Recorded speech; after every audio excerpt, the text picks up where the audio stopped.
সুখ ৰেডিমেড বস্তু নহয়, ই আপোনাৰ নিজৰ কামৰ পৰাই আহে।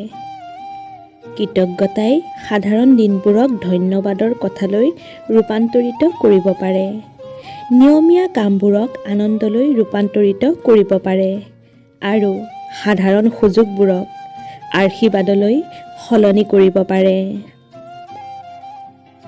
আপোনাৰ জীৱনৰ সুখ নিৰ্ভৰ কৰে আপোনাৰ চিন্তাৰ মানদণ্ডৰ ওপৰত। সুখ হ'ল যেতিয়া আপুনি যি চিন্তা কৰে, যি কয় আৰু যি কৰে তাৰ মাজত মিল থকাটো। আমাক সুখী কৰা মানুহবোৰৰ প্ৰতি আমি কৃতজ্ঞ হওঁ। তেওঁলোকেই হৈছে আমাৰ আত্মাক ফুলি উঠা মনোমোহা মালিক। যিখন পৃথিৱীয়ে আপোনাক আন কিবা এটা কৰিবলৈ অহৰহ চেষ্টা কৰি আছে, সেইখন পৃথিৱীত নিজকে হোৱাটোৱেই আটাইতকৈ ডাঙৰ সাফল্য। জীৱনৰ সৌভাগ্য হ'ল আপুনি প্ৰকৃততে যিজন সেইজন হোৱা। তোমাৰ সময় সীমিত, আন কাৰোবাৰ জীৱন কটাবলৈ নষ্ট নকৰিবা। সফলতা চূড়ান্ত নহয়, বিফলতা মাৰাত্মক নহয়, আগবাঢ়ি যোৱাৰ সাহসেই গুৰুত্বপূৰ্ণ। সফলতা সুখৰ চাবিকাঠি নহয়, সুখ সফলতাৰ চাবিকাঠি।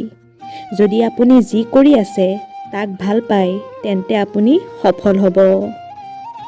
সফলতা হ'ল কোনো উৎসাহ হেৰুৱাই বিফলতাৰ পৰা বিফলতালৈ উজুতি খোৱা।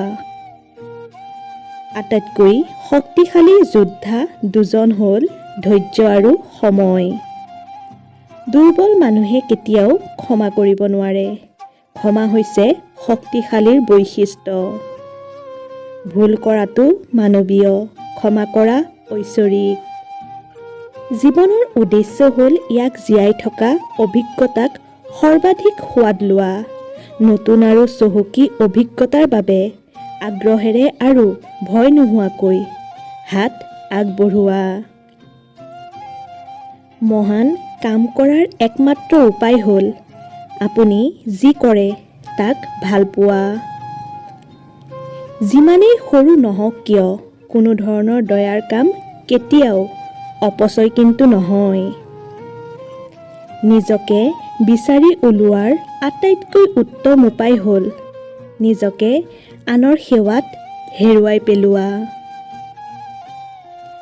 উদাৰতাই হ'ল আপুনি পৰাতকৈ অধিক দিয়া আৰু গৌৰৱ হৈছে আপোনাৰ প্ৰয়োজনতকৈ কম লোৱা।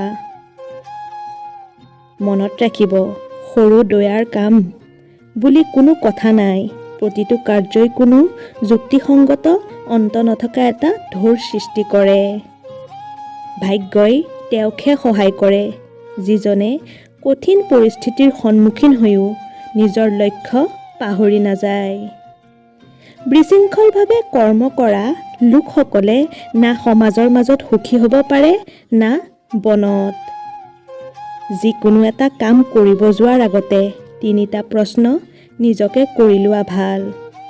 প্ৰথমতে, মই এইটো কিয় কৰিব গৈ আছো?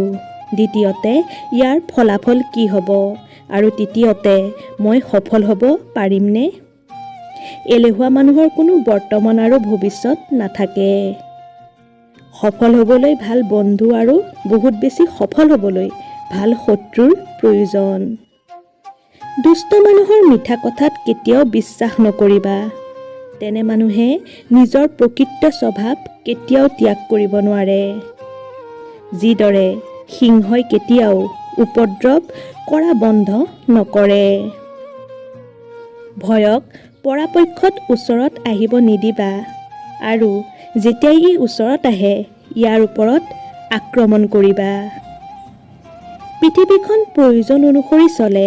জাৰৰ দিনত যিটো সূৰুযৰ অপেক্ষা কৰা হয়, গৰমৰ দিনত সেইটো সূৰুযকে অপমান কৰা হয়।